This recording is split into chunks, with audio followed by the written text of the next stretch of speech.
Hello, everybody. Welcome to the Open Mic Comedy Podcast. I'm your host, Marc. If this is your first time here, welcome. If you're a return listener, welcome back. This podcast is here for everybody on the open mic circuit, whether you're a comedian, an MC, a promoter, or even a tutor. Or if you're thinking, I fancy giving this a go, then you hear the stories from the inside track from those that are right in the centre of it.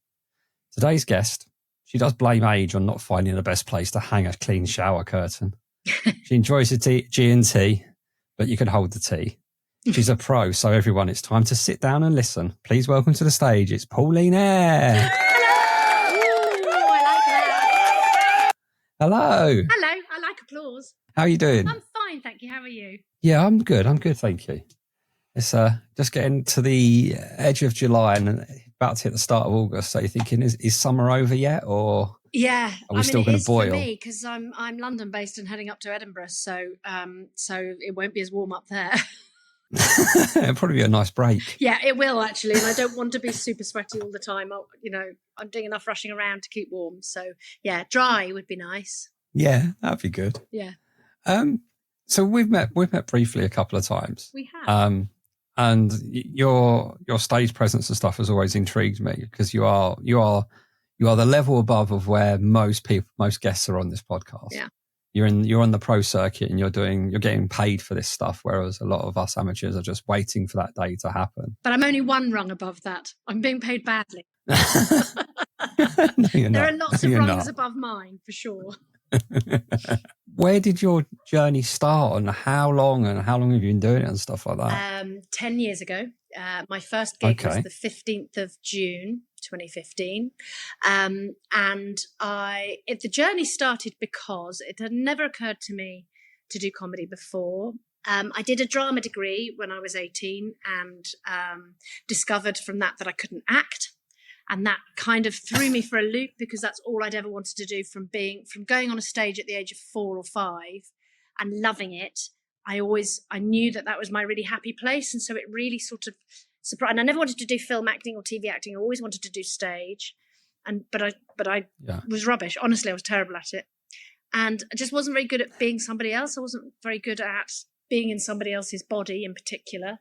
And I really struggled. So spent the next 30 years always trying to be funny, always doing loads and loads of different jobs and careers, all of which had me at the front getting loads of attention. Mm. And then I went to see Shappy Sandy at my local theatre. She had an interval during the show and I sat down with my husband and said, oh my God, she's just like me. She's a woman in her 40s talking about her kids. And he said, yep, that's exactly what, and there was no staging, there was no costume, there was no set, there was no script. It was just somebody standing there being on a stage, getting all the attention and making people laugh. And it knocked me over, actually. And it's crazy because, of course, I'd seen stand-up, not very much. I wasn't particularly a stand-up fan, but I had been to see stand-up, but I hadn't been to see Jeremy Hardy when I was 21 and then thought, this is for me. It just had, they say if you see it, you can be it. And I saw somebody like me and it was mind-blowing, really. So I asked her because, long story short, I ended up driving her home, crazy, after that gig. And I said to her, and went in for a glass of wine because she was very hyped from the gig and needed to come down. And we sat and had a lovely drink. And I said, if I wanted to do this, how would I go about it? And she said, I'd suggest a course. She suggested Logan Murray's course, which she didn't do herself, but she'd heard how good it was. I did Logan's course and the rest, as they say, is comedy. And that's how I started. And I looked so cool when I turned up on the first day and he said, everybody tell us why you're here. And I said, Shappy Sandy sent me. It made me look very cool. I met her once drunk, but it was lovely. Yeah. So that's how I started. I've heard of a lot of people doing like the Logan Murray course and stuff like that. And I guess from being in it at this point, I look at these people that are doing it and think this must be quite a recent thing, not like a decade ago. Oh, it's been going forever. That Logan was doing this course. And for somebody like myself, I just don't realise how long some of this has been going. He'd already had Greg Davis, Josh Widdicombe, a bunch of people like that doing the course. It was a really established course. And whenever I've trained for something, if I had the choice, I've always been for the most, the best. Like when I trained as a fitness instructor, everybody said, you train with the YMCA. They're the best fitness instructor trainers. And that's what I did. When I started working in television, I trained with the BBC, and that's what you did. And so it sort of was logical to me that I was told that this was the course. I hear great things about other courses too, but I loved it. I really enjoyed it. And Logan is a really, really generous teacher. He's a facilitator. He facilitates other people, finding their funny. And I loved that. So what about can you remember your first gig then? Yes, because you had a showcase at the end of the course, and it was becoming too big a deal in my head. And I thought, if I do the showcase and it's not good, it's going to ruin everything. And somebody had said, the best thing to do, if you want to do comedy rather than just do this as a bucket list thing, then you need to book other courses, other performances after your first one. So what I did was I booked 2 before, so that by the time I went to the showcase, it was my 3rd gig. And I'm so glad I did, because my first 2 were great and my showcase gig was not. And I was really nervous, and I didn't enjoy it, and it was just felt too much pressure. So I was really glad I'd had some others already booked in, and I'd done a couple the week before, and they were so lovely, my first 2. So my first one was at Comedy Virgins down in Stockwell, in the days before you had to pay to play. It was a bringer, and I didn't want to take anybody I knew to be my bringer. I didn't want anybody I knew to be there when I started. So I met this woman who was also doing Logan's other course at the same time. So the same course, but a different cohort. And he introduced her to me. She said, look, I'll be your first bringer if you want, so that you don't have to bring a friend. And I was like, oh, that's really kind of you. And her name was Catherine Bohart. I don't know whatever happened to her. And she sat at the back, and she was my bringer, and she filmed it for me. And then she lost the film, which I think I'm quite glad of, actually, because my 5 minutes took me 3.5. I must have gone like a train. And I remember loads about that night. It was lovely. Yeah. She said, you have to have the chips. So we had chips before I went on, chips and mayonnaise before I went on stage. There you go. That's my first gig. So even like 10 years ago, the Cavendish Arms is like it still is a rite of passage, isn't it? I mean, every comedian in London has done that place probably multiple times as well. Yeah. And you want to have your first gig in a place called Comedy Virgins. There's no pressure there, is there? You're not expected to be. And there were 2 lovely women at the back of the room, one of whom has gone back to live in the Netherlands, and the other one, Vivian, I think has stopped now, but she was a terrific act. And I went in, and they were super friendly. Most people weren't super friendly, and they were. And I remember also a couple of other people on the bill. There was Yuriko Katani, who then I don't know, like a few months later, I went to the BBC New Comedian Finals with Catherine Bohart again, and Yuriko won that. And there was Heidi Regan, and I'm not sure if it was Heidi's first gig, but I do know she was terrible. She did 5 minutes about her name being Heidi, just like the book. And apart from me, no one else in the room knew that book. It was serialized on TV in the 70s, so I remembered it. And she was really nervous, and she had no stage presence, and her voice was really flat. And then I saw her about 6 months later, and I watched her do a set, and I was that prat that went up to her and went, oh my God, you're fantastic. I saw you 6 months ago. You were shit, but now, oh my God, you're so... What an idiot. I mean, she fortunately is lovely, and so it wasn't quite as awful as I made it. But gosh, yeah, she was terrific. She is terrific, but she wasn't that night. So if you start and you're poor on the first night, then well, hey, there's always a way up. Yeah, very true, very true. So with your after doing the course and stuff, then you were doing more gigs. So how long were you around the open mic circuit for? Pretty much 4.5 years, because when lockdown happened, I was starting to get tryouts every week. I had a tryout every week, open spot on a pro gig once a week, lined up for the next few weeks. And I remember that because when we came out of lockdown, I put together a new email requesting gigs, and I said, before lockdown, I was doing pro gigs every week. I was doing a pro gig every week for promoters and I sort of listed the promoters, and I got paid gigs off the back of it, and I got more tryout spots. And from there on, I started doing pro gigs every week. And it was luck and timing. I think I came out with that statement just as other people were coming back and they weren't back yet. Some people took longer to come back, and I jumped in early and got really lucky, I think. And it was really odd. So I went into the pandemic very much an open mic and came out of it. Yeah. And was doing 20s all over the place. It was bizarre. Yeah, really lovely. Wow. I'd done a few 20s. I'd done enough 20s that I knew what I was doing doing a 20, but I wasn't being paid for them. It was great. So is there any haunts on the open mic circuit you think are still going today? That I did a lot of G&B, other than obviously with Kyle. Virgins.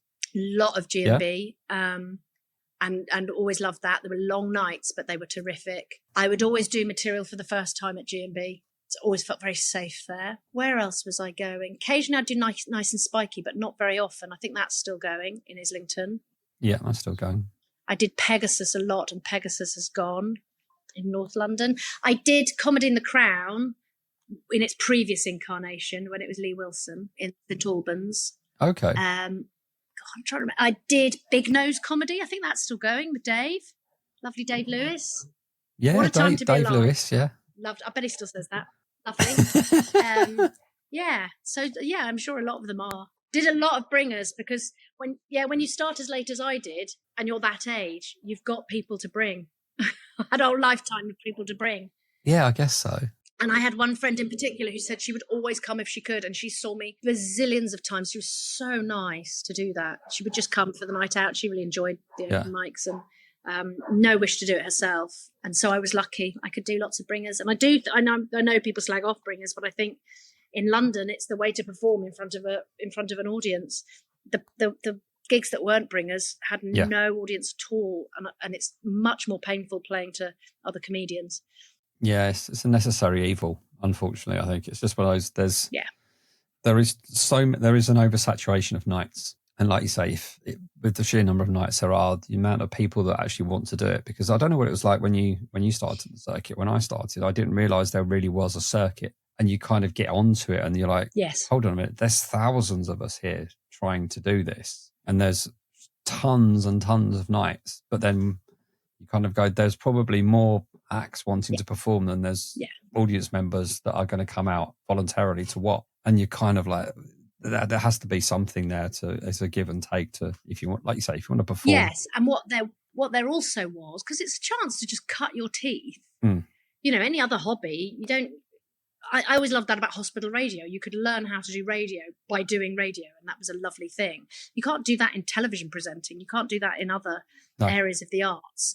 But you could cut your teeth. And in London, you can do, there may be a saturation, but you had no problem getting 4, 5, 6 gigs a week if you wanted to. Yeah. I did 2 to 3 because I had children. I did 2 to 3 gigs a week, but I worked hard. Yeah. I did that every single week, 2, 3 gigs, if not 4, if I could. I didn't double very much. I always sat and watched all the other acts because I thought I'd learn more. Yep. I very much saw it as an apprenticeship. And then there were these people that were just putting on these nights for us to learn how to do this stuff. So, yeah, I was quite grateful. So when you started this journey, was the aim to be where you are today? Did you actually think I'm going to make this to a point where I can make a living out of it and I can be performing with, famous people, etc.? Right. Let me tell you now, I'm not making a living at it. I'm getting paid, but I'm not making a living. I'm not making a living. I never wanted to particularly go on television with it. I never wanted Live at the Apollo or whatever. I really fancied radio. I really like Radio 4 comedy. I just wanted to perform on stages and have everyone look at me and listen to me. It was just that I wanted to find that thing I found when I was 5 years old and walked on the stage. I wanted that. And if I could get paid for it, brilliant. And actually, I would have hoped that I would be in the position I'm in now, which is I do paid comedy. I do paid other work. I love all of the different work that I do. I work in loads of different, I got about 7 things on my tax return, literally. And I really enjoy all of them. And I don't want to give any of them up. So actually, this is what I hoped for. I didn't want to give up my other work to do this. So yeah, I'd say pretty happy. Good. It's nice to see, because I think a lot of people get into this. They don't know where they're going or what's going on. Like, it'd be nice to be doing this and doing that. But then if you can get fulfillment out of doing this and other stuff as well, you kind of, you spread yourself out so that you get the best of both worlds, I think. And now, yes. And now I'm in a situation where I am creating an audience and a space for me to do what I do and be paid. Yeah. So I'm now in a situation where I don't have to go to comedy clubs to find an audience to perform to be paid to be funny. And that's a wonderful thing. So I found that so I'm doing a show at the Edinburgh Fringe, which is about tennis. I was a tennis line judge at Wimbledon for 20 years, and I'm doing a show about that. And I've done all my previews in tennis clubs, almost all my previews, and and I'm going to be touring tennis clubs after Edinburgh, and I can find an entire audience of people who aren't in a comedy club, and I don't need other promoters to book me. It's pretty blooming fantastic. What was it like being a Wimbledon line judge? Fantastic. Because it's kind of like it's not a normal thing for somebody to go, oh yeah, I was a Wimbledon line judge for 20 years. Yeah, I mean, but and I've done stand-up comedy. Neither of these are normal things that normal people do. I loved it. I absolutely adored it, and it was very pressured, but it was an amazing opportunity. It was an amazing opportunity to travel, to work right at the top of the game that I adore. I absolutely love tennis. It was fantastic. I can't lie. It had its moments. It had its politics. It had its share of idiots. But isn't that familiar? Yeah. Any lovely thing does. It did. It felt. I don't know. I honestly don't know if this was the first year or not. But it felt a bit weird turning Wimbledon on this year and seeing no line judges. That's why I've written the show now, Mark. Yeah. I was going to write the show next year or the year after. I've had to write it in a hurry because it happened this year, and I knew it was going to be current and. Yeah, so I had to write it really fast. So I've written it in a few months, which is crazy because last year was my first hour, and it took me 9 years to write that hour. And now I've done it in 7 months, written another hour from scratch using none of the material from last year. I think I've managed to squeeze about 3 or 4 jokes in from last year just so I had something that I was really confident with when I was previewing, and they've made it through. So, but also how wonderful. I've taken my 2 great loves and put them together. Yeah. What was the last hour about then? Completely different. Last year, my show was called Body. It was about body confidence and my relationship with my body, basically, and menopause and all of the above. Yeah. So completely different, but it's the stuff I've been doing on stage for years, talking about menopause, talking about aging, talking about body image and having children and their relationships with their bodies and all of that. So much more personal. Well, more personal in terms of it was deep. It was a bit more profound than this year. But this year is also extremely personal because it's my passion. Yeah, I bet. So was that in Edinburgh? Was that Edinburgh as well? Or So I did a split show in Edinburgh in 2018 with another open mic friend, and then a different one in 2019 with a different open mic friend. And then I was going to take this solo show in 2020, and, the world ended. And then I didn't go back until 23. And then I took it as a work in progress for 5 days because I wasn't ready. So I did it last year. Okay. So what's the details of this year's show then? Thank you. It's called Anyone for Tennis. So it's right at the beginning of the book, Anyone for Tennis. It's at 12:30 lunchtime at the Apex in Grassmarket. So it's a 50-seater. Yeah, that's me. A couple of Mondays off, but otherwise tickets are available.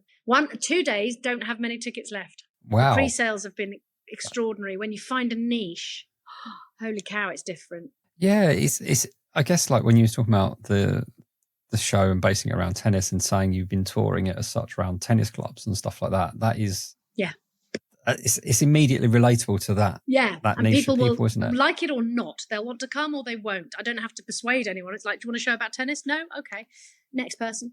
I did so much press and publicity during Wimbledon as well. I made myself the go-to person to be interviewed about the line judging situation, and that made a difference. So I did my last preview on Saturday. I think there were 33 in the audience, and apparently like 29 of them had heard me on the radio. They were very aware of who I was before I got there because they're tennis people and they'd been listening to the radio. Because I was on Radio Wimbledon and also Radio 5 Live, and quite often.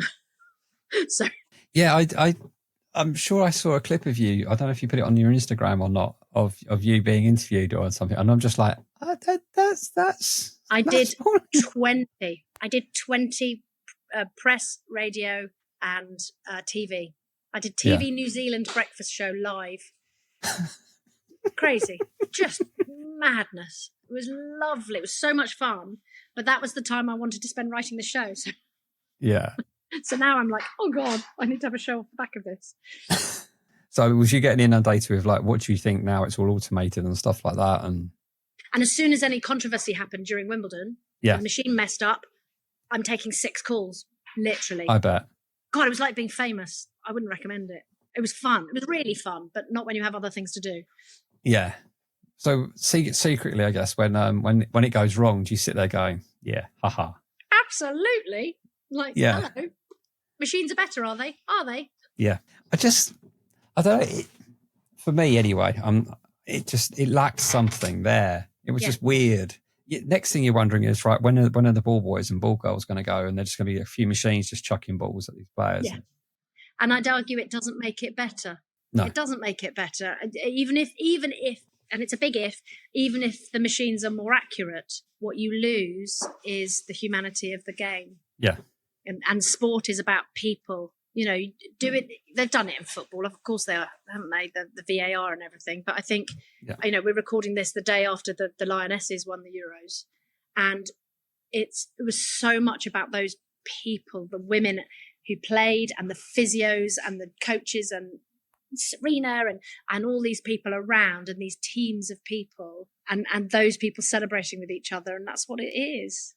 And the poor Spanish team who were so gutted because there are winners and there are losers and there are people involved in all of it, and that's what sport is. It's humanity. Yeah, I mean, even with like you look at VAR in football, it's going a little bit automated, but there's still ultimately a person behind that decision. Whereas when you're watching the tennis and you can accept a mistake happening from a human, but when you take the human out of it and you go, it's down to a machine, everyone starts thinking, is that right? Is that right? But actually, it turned out there were humans making mistakes there. The difference was you had humans guiding that technology, and they were sitting in a basement, not outside in the sunshine. You know, they were sitting in a basement pressing the button or not pressing the button or whatever. Yeah. That's really tiresome. Yeah. It's I don't know. It's so frustrating. It were better in my day. Yeah, it is a bit like that, isn't it? Computers have their place, but not always at the expense of everybody. But on the comedy subject then. Yes. Oh, yes. Why are we here? I always like to ask what's your best and worst moments on stage, if you ever want to relive them. Best moment was at an open mic when I was doing an overtly feminist set about male comedians, because I really hate the term comedian. I'm not a female version of the real thing. I'm a comedian who is female. So I had this whole thing, and I would do this I would talk about poor male comedians. I still bring it back sometimes. I'll be talking about the poor,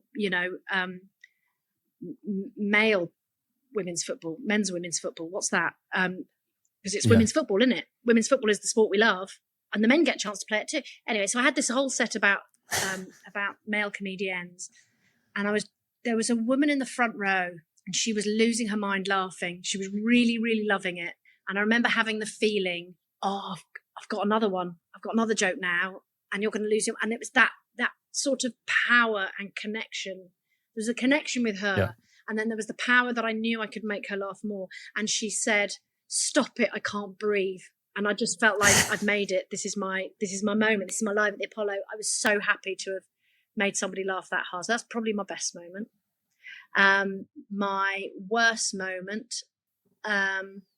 My worst moment was my first ever professional MCing gig at a quite well-known on the circuit nightclub in Bournemouth, which is full of stags and hens. Mm-hmm. And I'd heard tell of this gig and how tough it was. And I walked on stage and I said good evening, and this man in the front row shouted, "How much do you weigh?"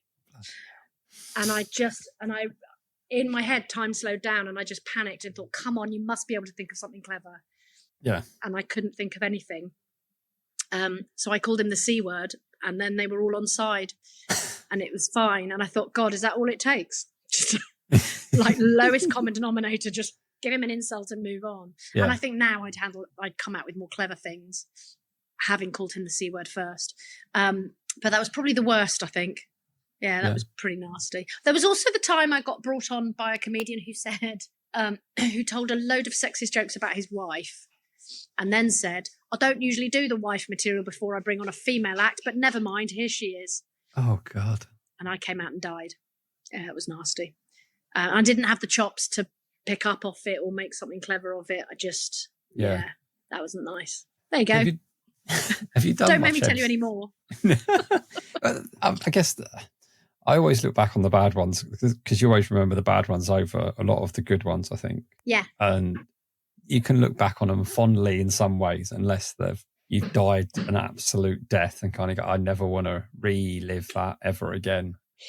Yeah, I found, like, I could have told you about my first ever death, but actually I remember that really clearly, and I died solid. I mean, it was my own fault because I forgot what I was doing right at the beginning, and I couldn't find it, and just literally went, "Oh my God, I've died. I'm so sorry." Yeah. But I also had like a little voice, my own voice in my ear, going, "Oh, you're dying now. You're dying now. This is going to make you better. Oh, you've heard about people dying, a death on stage. This is what you're doing, and it's going to make you better." And there was a little bit of me that just thought, "It's okay. They're drunk. They won't remember me tomorrow, and I never have to see them again." And so there was that. And I think doing that in your late 40s makes it a lot easier than if you do it for the first time in your 20s. Yeah. Yeah, you're probably right. What lessons do you think you've learned along the way, and any tips you want to give any aspiring open micers on how to take that next leap and how to get themselves noticed?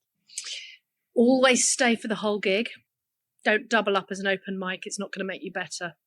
It's not just about doing lots and lots and lots. There was a guy who was really known for it. I can't remember what his name was. And he would do 3 gigs every single night, 7 days a week.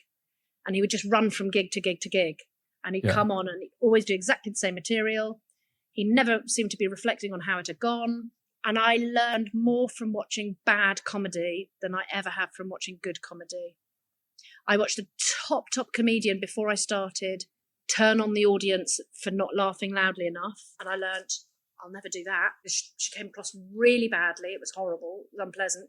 We were having a lovely time in the audience. We just weren't being very noisy about it. And she decided that we weren't good enough for her. And that was just a horrible fit. It was like, oh, okay. I've seen really good comedians fail. And it doesn't mean they're not really good comedians. That's really nice to know. And I've really watched the ones that I think are amazing. And so there are bits. So I've got written on my script in Edinburgh, channel Alan Francis. I've got it literally written at the side of my script as I learn it, because he's so incredible at appearing to be thinking it all up in the moment.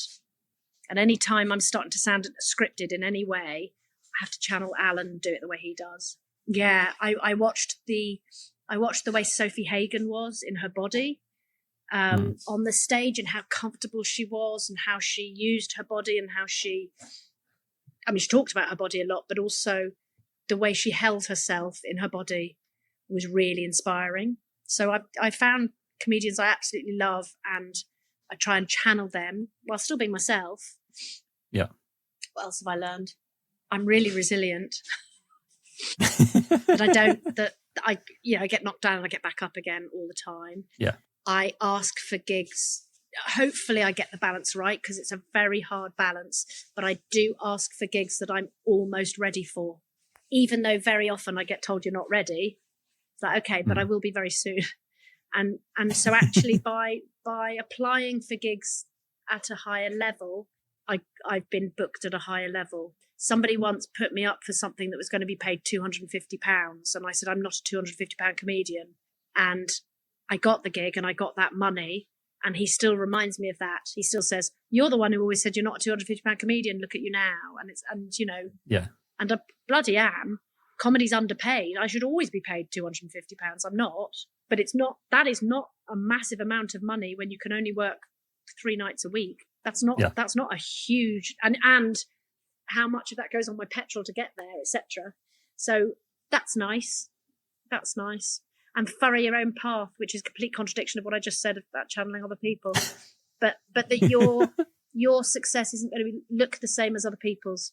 So when I was open micing, I watched, Catherine started at the same time as me, and off she went. And I completely got it. She was better than me. She was much more marketable than me. She worked harder than me. She pushed harder than me. She deserved it. And then a couple of years later, Esther Manito started, and she just completely overtook me. That one hurt more because she was brilliant. But hang on, she was behind me. She started later than me. Aren't we supposed to all go up in order? And then I realised I called myself a plodder. I said, I'm a bit of a plodder at this. I don't get better as quickly as other people do. And I never expected to get picked up for TV and agents and stuff in the same way. But that was a good lesson. And then there was the thing that my friend said to me in Edinburgh, which is you're not going to wow the circuit. The big clubs aren't going to come knocking on your door because you're at the time a 50-year-old woman, talking about her menopause. It's just not going to happen for you in the same way. So how are you going to play your own field? And actually, I found quite a lot of menopausal people that really liked listening to me. And now I found tennis people, and that's really niche and really different. And actually, I can find a different way through. So I do get booked by clubs, but not the big clubs yet. I hope that's on the way. I'm not the best, but I'm a solid middle act, and now I'm an opening act at some places, and I'm getting there in my own way, and that's after 10 years. Yeah, when I booked you for the night I put on, I saw you do a gig the week before at one of Gary's in local to us as well. Love Gary. And I watched, I saw both of them. I was just like, that's the perfect person, because I knew who some of the people who were going to be in the audience, and I just thought that just fits. Thank you.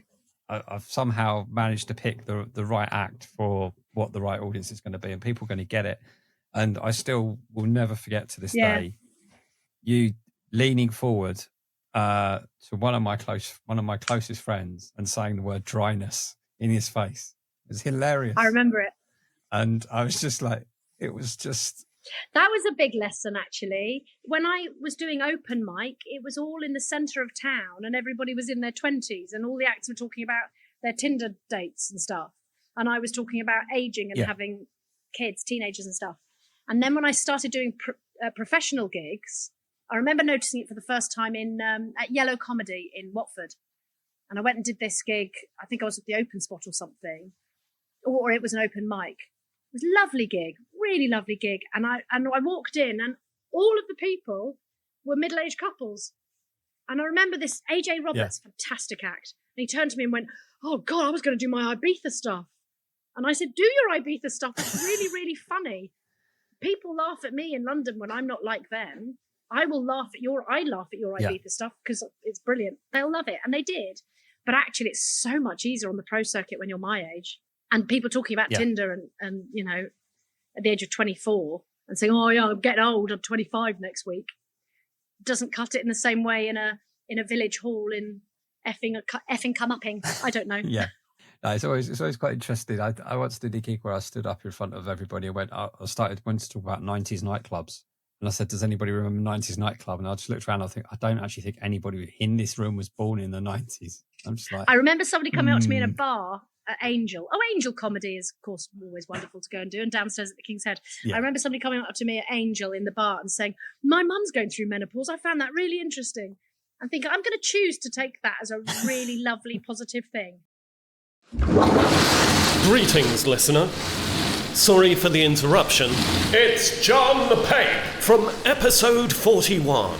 If, like me, you're loving this episode, in the hot tub with 9 merchant sailors, listen to your higher self. Consider giving it a 5-star rating and follow the pod on whatever app you're using. It's the right thing to do. Right, lads? And Marc will be forever grateful. Now, our helicopter has arrived, so I must beg your leave.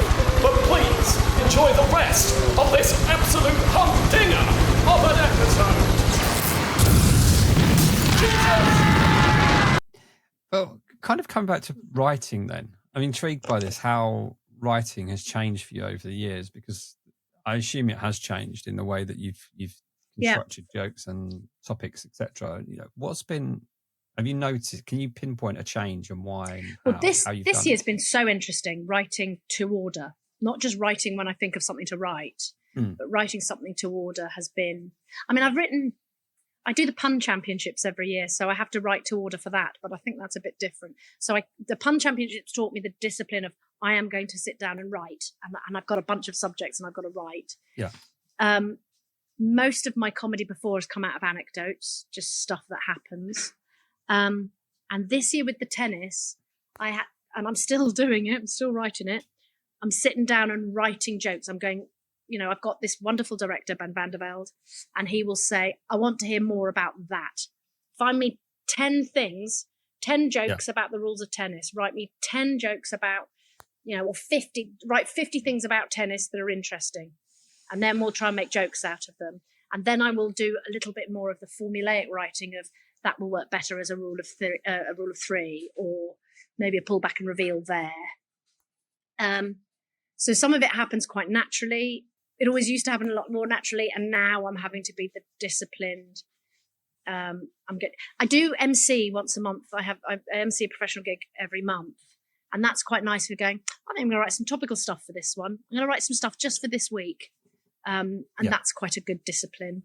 I'm not somebody who finds it easy to sit in front of a screen or sit in front of a book and just write, because there are computer games. So I'm off playing. Yeah, I'm off playing Minesweeper or looking at socials. There's the world in front of you. Yeah, getting lost in reels because my algorithm just plays me tennis. So I've only briefly heard about this, but the pun championships. The pun championships are crazy, but they're such fun. So they're held as part of the Leicester Comedy Festival in February. They're held in De Montfort Hall, which is the most beautiful, beautiful old venue. And they get a boxing ring, a real one, and you have to run into the boxing ring and pun off against another punster. That's what they're called. Punt, perhaps. I don't know. And they give you a subject and you just have to write, but you've written the puns in advance. And you're allowed to have your notes. So I have a load of cards in front of me, and they say, right, we're going to do puns on vegetables, and I'll pull up my vegetable puns, and you just do one each at a time. And it's all in the round. The audience is in the round all around you, and they're all really up. So they don't groan because they're all really up for the puns. Weird. And they pay loads of money to be there, and it's the most silly fun. You don't get paid. They put you up in a very nice hotel and they take you out for a curry, and everybody gets very drunk because somebody else is paying, and it's lovely, and it's so much fun. So that's the pun championships. I would thoroughly recommend open micers to do it, because it is a chance to perform in front of 350 paying people. It's a different kind of, if you're not normally a one-liner comedian, it's a different kind of discipline. And actually throwing in a one-liner here and there in a storytelling set or whatever is also nice. And I can do those with ease now. I've had to make myself not do it with a load of tennis jokes, because that would be very tiresome for an hour. But the odd bit is there. Yeah. So you've done the pun stuff, and you do regular MCing and stuff. So how do you think that's kind of affected the show, in effect, and yourself on stage? Massively. And I would encourage any new comedian or aspiring comedian to set up a night of their own and MC it, because it's such good discipline. MCing is brilliant because you don't have to be funny. I also recommend doing a course or talking to people about how to MC, because MCing isn't what a lot of people think it is. But it is a lovely opportunity so I will often just tell stories. Anecdotes will just come into my head on stage. You were talking about that actually. And I'll just tell a dinner party type story. And then I'll realize it's funny. And actually maybe I could punch up some more jokes into there and do it on stage. And a lot of my jokes have gone that way. The shower curtain thing as an example. Come and see me live if you don't know it. So it's brilliant MCing. It also helps you to understand what it takes to put on a night, and therefore makes you more patient with other people who do that job. And it's about absolutely connecting with people. And it reminds me what comedy is. It's connecting with people. It's not clever writing, etc. It's talking to the people in front of you, because stand-up should be just talking to them. It shouldn't be my clever script. No, I get that. I get it. But next question I wanted to ask you was, you mentioned, you just touched on it earlier, working with a director. Yes. Is this the first time you've ever done that? No, I did it last year as well. So I'd been doing this. I'd done this sort of work in progress come show. It was called, originally it was called All Change, and it was all my menopause material. And it was about my mum having dementia. She died in 2020. So I had a bit of heartfelt stuff about my mum in there, all framed around that. And then I decided, actually, I was ready to move on from grieving about my mum on stage. Thank you very much. I didn't want to keep doing it. And then something else happened.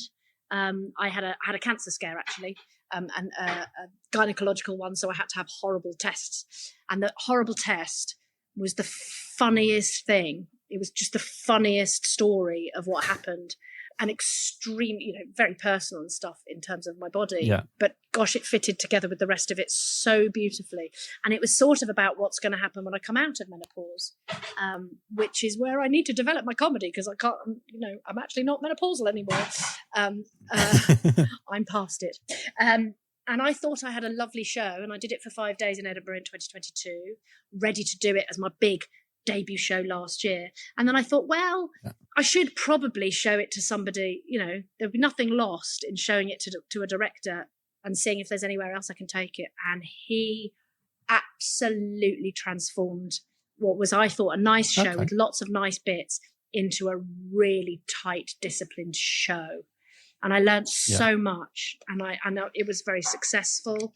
I had such a lovely time with it. I got a really good review, and I got nominated for the Ish Awards, and it made it so, it was so worth it. It was so worth it. So this year I needed to set up something from scratch. I had no idea how to do that. Went in from the beginning, bought a bigger package of directing, not just a few sessions. And Ben van der Velde has hauled me through this process, absolutely hauled me kicking and screaming through the process. And there's no way I could have done it without a director, and I love him. I think he's wonderful. Yeah. And he's somebody I really admire. I actually originally went to him. I tried out for his night. He didn't choose me. He didn't book me. And I said to him, would you book me up on the strength of that? And he said, I've got to be honest with you, mate, no, I wouldn't. And I said, can I have some feedback? And he gave me some feedback, and I thought the feedback was so useful that I said, can I have an hour with you? Can I buy an hour of your time? And I did that, and I sat down with him, and he punched up my 20 set and made me a better comedian, just seemingly effortlessly over the course of that hour. So when it came to somebody to work with, it was obvious it had to be him. And I wanted it not to be a middle-aged woman. Yeah. What's that process kind of involve then? Can't remember what we did at the first session, but as soon as I started going out and performing it, I know what I did. I had a load of tennis anecdotes, a load of anecdotes of things that had happened while I was umpiring. And I went into tennis clubs and I started just telling my stories and doing a Q&A. So I offered them a bit more value than just me, running some stuff. So I told the stories, did a Q&A about the rules, because of course I'm an expert on the rules, or a Q&A about my experiences. Lovely. I recorded it. He listened to it, came back with some suggestions. I want to hear more about that. I want to hear less about that. This is just an anecdote. Where does it take, where's it going to take the show? And I knew I wanted the show to be about playing tennis as well. And so it sort of developed a structure that way. Okay. And it just kind of teases the information out of you that's kind of already in there. Yeah, we'll stop and chat. Like I did my last preview on Saturday, and we went out for dinner afterwards, and I mentioned something. He went, why isn't that in the show? And I went, never even occurred to me that would be funny or interesting. Like, I'm trying to cut it down now. It's too long. Can't write more. But so that was really excellent. Just to be able to chat with him and like him and spend time with him. Yeah. Stuff we would say, he would just go, that's funny, write it down. That's funny, think about including that. But then he'll also say, that's not working. You've tried it 3 times. We've tried it in different ways. The audience never likes it. And I always record myself, but I rarely listen to the recordings because I can't bear it. And it's like paying somebody else to listen to it for me with much fresher ears. and make it better. Yeah, that's actually quite a good way of looking at it. I really struggle to listen to myself back up when I'm on stage. Here, for some reason, as part of a two-way conversation, is fine. Isn't that interesting? But on stage solo, it's just like, I don't know, sometimes it just makes me cringe. Yeah, it does me too. I hate my voice. Which is ridiculous. My one of my other jobs is I'm a voiceover. Okay. But I dislike hearing my voice. I dislike my habits. The other thing I find incredibly useful that I haven't mentioned here is that every single Thursday I sit on Zoom with a very dear comedy friend, and we both have ADHD because we're comedians, and we sit and we hold each other accountable for our stuff to do lists. Mm-hmm. And we mess about and chat and talk and say to each other, that could be a bit, or I'll say, I've got to write 10 puns. Can I run my puns through by you? And she'll come up with other ideas. And that has kept me really creative and has kept me sane. And it's also somebody who will say to you about your everyday set, you know what? I've heard you do that loads of times. I've never really understood that joke. Yeah. I don't think your setup's quite right. It's like, oh, nobody tells you that. Nobody tells you why things don't work. They'll come and say, oh, I really like your bit about this, but they won't. Yeah. Nobody mentions the bits that are just quiet. And because I'm not listening every time and noticing that nobody ever laughs at that, I note the bit afterwards. I remember the bit where they did. Yeah. It's really brilliant for somebody. So just to have somebody that you really trust to talk to who will tell you the bits that work and don't work. Yeah. And will say, I don't like that joke, which might mean, well, tough because other people do, or it might mean, okay, I'll change it or I'll drop it. It's great. So I think everybody should have a Louise Lee in their life. Yeah, everybody needs a kind of comedy buddy that's going to be open and honest about what you've done and how things can work, I guess, and just be, as long as you can take the criticism in a positive way, then, Yeah, I've got a friend of mine. And we live at opposite sides of the country, so we have to be disciplined and do it on Zoom. Yeah. Yeah, because I've got some friends who try and they'll say certain things in certain ways, and I kind of go, yeah, I know what you mean. Yeah, that wasn't as good as it could have been, is it? And stuff like that. Yeah. And kind of but also because she's a comedian, she'll go, here's what I think it needs. And you go, oh, okay, I'll try that. And we keep it really disciplined. The first free Zoom session, the 40 minutes, is for chat and how's your week been? And then it's right, one of us 1 week, the other one the other week. What's on your stuff to do list? What do you want to talk about? What are you not getting done? And so if I've promised to do things, I don't feel bad. I go to her and I say, I never did that. And she'll say, okay, what's blocking you? Let's break it down. And sometimes it will literally be, I just can't face the email. Yeah. And she'll go, okay, in front of me now, open the email. I'll open the email, now read it. Now what do you need to do? And we'll work it through on the Zoom, and it's brilliant. I think it's got a name.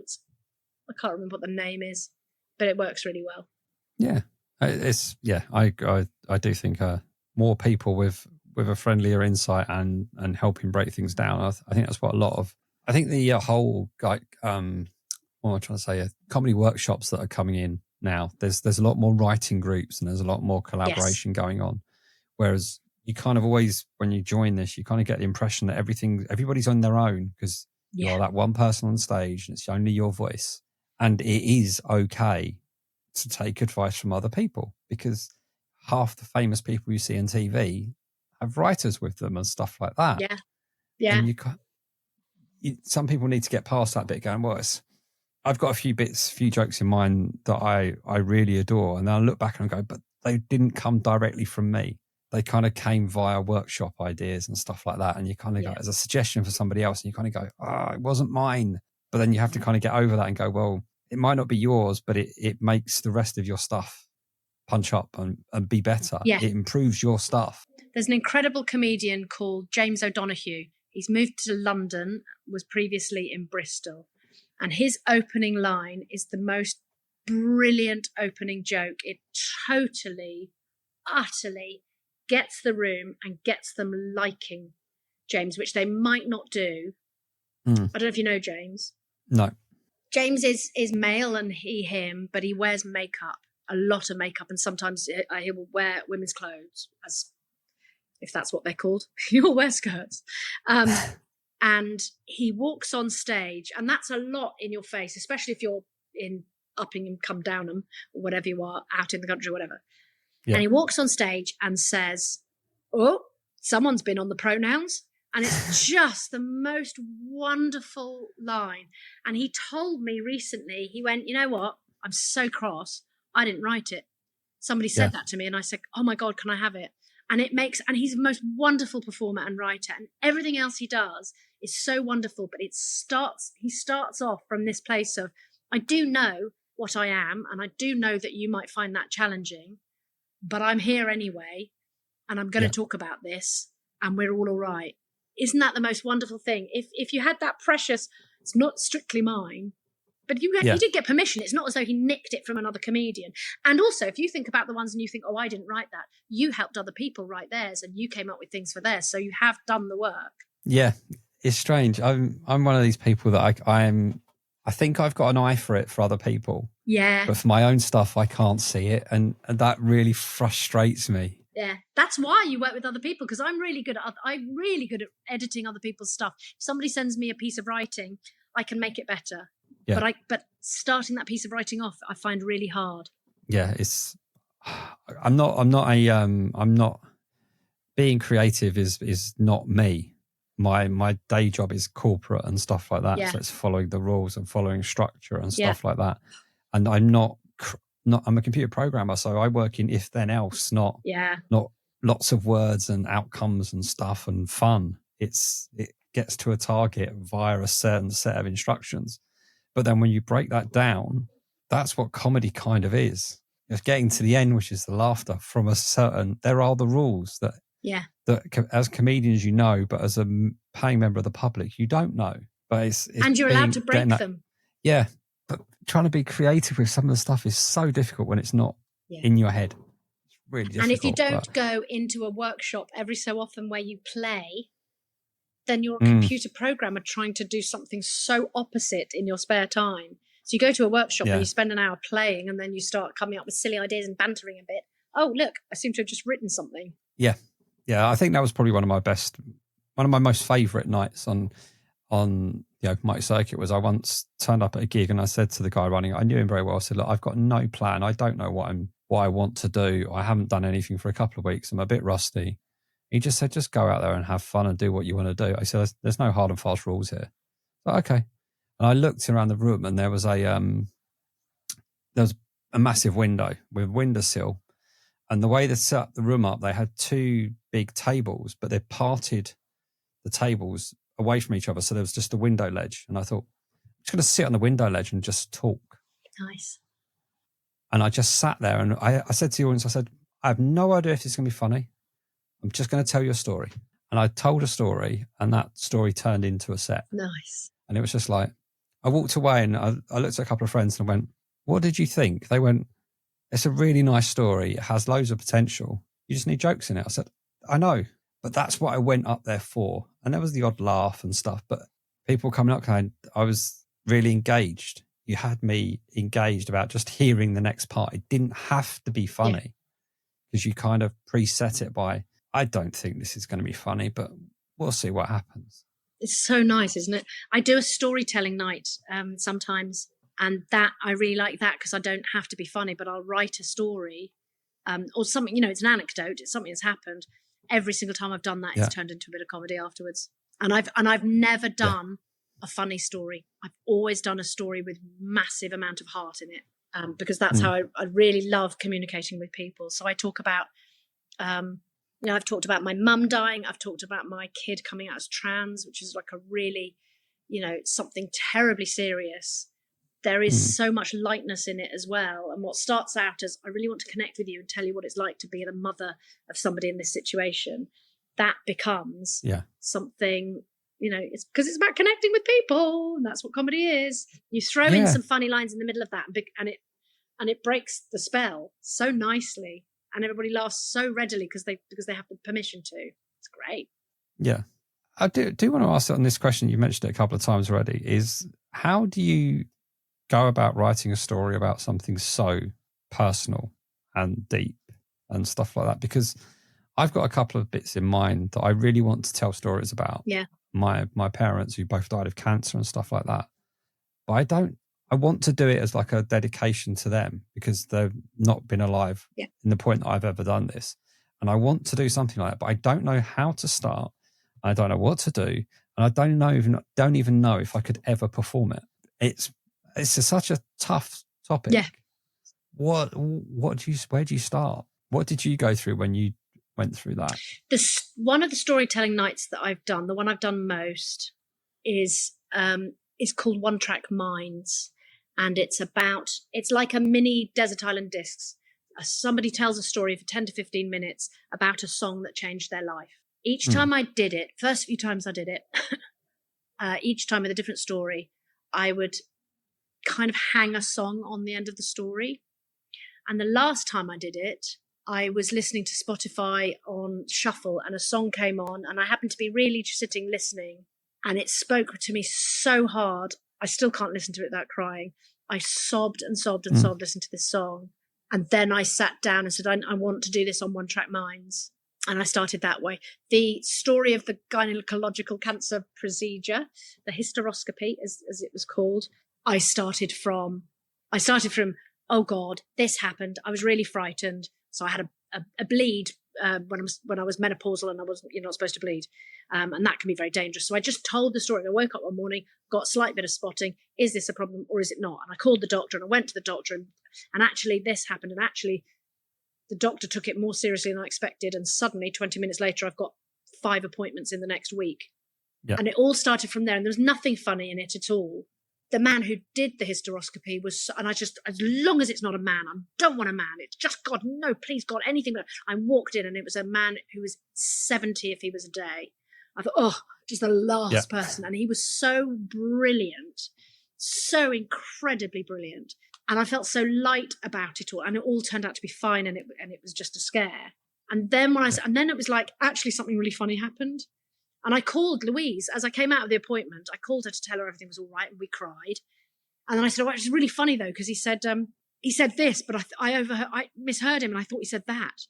And that became funny. Yeah. And then it became, when I talked to Ben about it for the show last year, he went, and I said, actually, I'd really judged him when I'm all about body positivity, and I judged him for being male and being, oh, that's really bad, isn't it? Because actually he was rather lovely and wonderful and he had a really lovely bedside manner. And then Ben said, could you have a crush on him?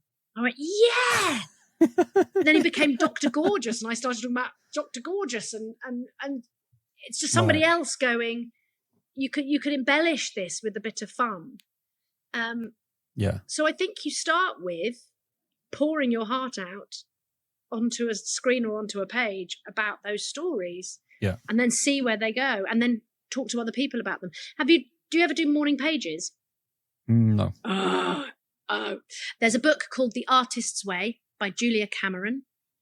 My husband once went through it. It's literally a book that you do it like a workbook. And he did it. And many years ago, he was doing morning pages every day where the principle is you wake up in the morning and you write 3 pages of A4, handwritten, not typed. You just write whatever's in your head. It doesn't have to have any structure. It doesn't have to have sentences. Doesn't have to have anything. It could be, I'm writing, but I have nothing to say. I'm just going to keep writing because I have to just keep writing without stopping. And this is really boring, isn't it? And nothing's coming out of this. And I wonder what I'm going to do today. What shall I have for breakfast? And actually, there's a really lovely sound of a bird outside my window. And you start writing and you stop after 3 pages. And I did that for months and months of just pouring out what was in my head first thing. And then I would also have a couple of different color highlighters. And as I was going along, I was thinking this could become a bit orange highlight. And then actually, I'm really upset about that blue highlight. And so I could go back and I didn't have to read any of it, but I could go back and, actually, I've just written a joke. That's funny. Yellow highlight. Oh, I'll just go back to that piece of paper and pull that out. And that was so helpful. And I'm not doing them at the moment, but I found them really helpful for a few months. And when something bad happens, I'll write morning pages. Yeah. I don't always write them first thing. I just write them when I do. And I think they're a very good ADHD thing because it's hyper focus at the time. And it's, it just, my brain works really, really fast. And actually writing things down slowed my brain to a pace that I could get it out on the paper. So I found it quite calming. That's interesting. Yeah, and writing it by hand meant I couldn't get distracted. I didn't have a computer on. I didn't have my phone. It's just me. And there's something about your thoughts coming through your hand onto the page rather than speaking or rather than typing. Yeah. Yeah, I guess there's an element of, like you say, you're slowing down because you've got to wait for you to finish that word or those few words that are in your brain before you move on, and rather than just recording something and spilling it out. Yeah. There was one day when I had the story ready to tell. I did write the hysteroscopy when it happened. And there was another day, I can't remember what it was. And I thought, I just need to write down. I just need to tell myself the story of what's just happened. And it came out as a fully formed, beautiful story. And I then copied it out as a blog. And so I can do it as a blog. Okay. I can do not morning pages, but I can do a blog where I start writing and then I realise I've actually written rather beautifully and it's got callbacks and it just comes out that way. And then other times I can't. So I'll go through phases, and it's all right to go through phases. It doesn't mean I'm rubbish and I've given up. It's just I'm in a blog phase at the moment, or I'm in a pages phase at the moment, and at the moment I'm sitting with my screen because I need to punch up jokes. Ben has said I need a rule of 3 joke there. That's not working on its own, but if it was the end of a rule of 3, it would be funnier. Okay, I'll sit down as a task. So that might be a nice way of getting that stuff out. And you build. For me, I start with the story and then I build the comedy around that. Yeah. I can't believe I wrote a show about my mum dying, and it wasn't so much about her death. It was more about how she had a fall and we didn't find her for ages and ages. And I was so ashamed of it. And I went out, several times and said that out loud to people and felt that awful shame. And that helped me come to terms with it. And then I got to the stage of, I don't need to keep re-traumatizing myself anymore. And I don't need to keep, and I'm starting to get to the stage where I'm trying to feel those feelings on stage. It's over that needing to do it in that way. But what a lovely way of connecting with people. And people would come up and go, my mum's got dementia too. And, and you connect and it's beautiful. Yeah. God, I talk a lot. I'm so sorry. I don't know if you've got to edit this shit, but there's a lot of it. There'll be very little editing on this. This is great. This really is good. Okay. Realities of the circuit, the kind of transitions from open mic to the pro level gigs and stuff like that. I mean, how have you found, what tribulations and things have you found along the way and stuff? Has it been, like, I'm assuming it's not all been plain sailing because we're an extremely male dominated area, and I guess none of that's really easy. Yeah. Car shares. I always want to be the driver because I need to not be dropped off somewhere. I need to get home safely. So I've learned masses in comedy car shares. I've done so many wonderful comedy car shares and learned a lot from better comedians. I've had a couple of nightmare car shares. I guess being my age and stage of life, I haven't had too many dreadful experiences. I haven't had dreadful experiences. I've had a couple of not nice ones with male comics, but I'm quite lucky. What I do now is I drive for 8 hours, I work for 20 minutes, or I drive 4 hours, work for 20 minutes, drive home. And that's crazy. That's a whole day. I might leave at 3 in the afternoon and get back at 2 in the morning, and I've done 20 minutes and been paid sometimes 100 quid, which covers my petrol, but about half of it is my petrol. But that, I think of that as my apprenticeship onto the pro scene. I now don't accept gigs that only pay enough for my petrol. I wouldn't take a £50 gig far away anymore because I've done it. But I think it did help. It really, really cut my teeth on 20 minutes and different rooms and different places. So that's another bit of the apprenticeship. I'm now a bit more picky because I can earn the money on the tennis clubs. I'm now like, well, I'm going to have more self-respect, and I'm not going to do it if, somebody very wise, Rachel Krieger, says, if I'm going to do a gig, it either has to pay well or be an opportunity for progression, or because I want to. And if it isn't any of those things, don't do it. And that's brilliant. Whereas when I was open mic, what gig has spaces on Thursday the 14th? That's when I can gig. I'm going there. Don't know who else is on the bill. Might be 8 other people, might be 20 other people. I've got to take what I'm given. There may be, yeah. Well, the big thing is there were always plenty of women on the bill when I was on an open mic bill, and now I don't meet women very much. I am the woman on the bill. No. So if there are 2 women on the bill, it's a delight. Oh my God, there's a woman in the green room. So nice. I saw somebody on the open mic circuit this last week who actually pulled out of a gig. He's male. We pulled out of a gig because it was just an all-male lineup. Good for him. Out of principle, he just said, I'm not doing this. Needs to change. He runs his own night as well. You need to name this guy. Who's this guy? Jack Scullion. I don't know him. I love him. That's what we need people to do. And usually, and not every male comic can do that because they don't have the power to. But if you're a big name and you find yourself on a bill with 3 other men, that's a powerful statement.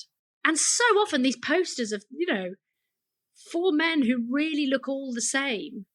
It's like, is that going to be a fun night? I want to hear a variety of voices. I really do. I want to hear the voices of people of colour. I want to hear the voices of women. I want to hear the voices of young and old.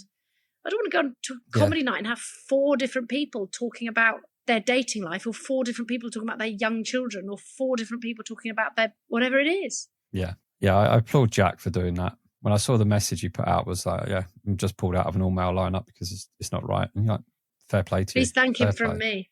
There's a gig. He'll be listening. Good. There's a gig in Barnet run by Chris Markovich, and he called it All Sorts Comedy because he went to a lovely night at the Comedy Store and saw 4 young, straight, white male acts and just found it dull. They were all great, but he just found the lack of diversity boring. And so he set up All Sorts, where he always has a mixed bill, both of gender. He's disabled himself. He'll book disabled acts. He's just fantastic, and it's a lovely night. Okay, as we're kind of winding down, I like to set all the comedians a challenge to tell a joke from this joke book called The Little Book of Shit Jokes. Little Book of Shit Jokes. By an author called Sid Finch. And the idea is... I bet Sid Finch didn't write them all. He compiled them at least. There's a couple of versions of this as well. And if this is the first time you're listening, the idea is that the comedians get to pick a joke from this joke book, but they only get to pick it by page number. So what they get, I don't know. What they get, they don't know until I read it out. So there's no practice or anything. They just get to pick it by page number. But if they pick a page that's already gone, we keep going until we find one which hasn't gone. So if you want to give me a number between 5 and 90. I bet nobody's picked number 1. Now, see, this is a problem. It starts on page 5. It's 5 to 95. Page 5? 5 have gone. Okay. So it's between 5 and 95. 7. Well, how am I staying at the beginning of the numbers? 7, 7, 7. No, they've gone. Sometimes there's 2 on a page. 12. 12. Come on. Please. Yeah. All right. Yeah, you've got quite a long joke. Right. The joke I want you to tell on stage, film it, and put on Instagram and stuff is: a dad took his two sons to the zoo. They walked around dozens of empty enclosures, disappointed, before finally arriving at the one pen to contain anything at all, a single dog. The dad turned to his sons and said, "Well, kids, this is a shit zoo." Right. Okay. I'm sorry. I'm really sorry. You should be.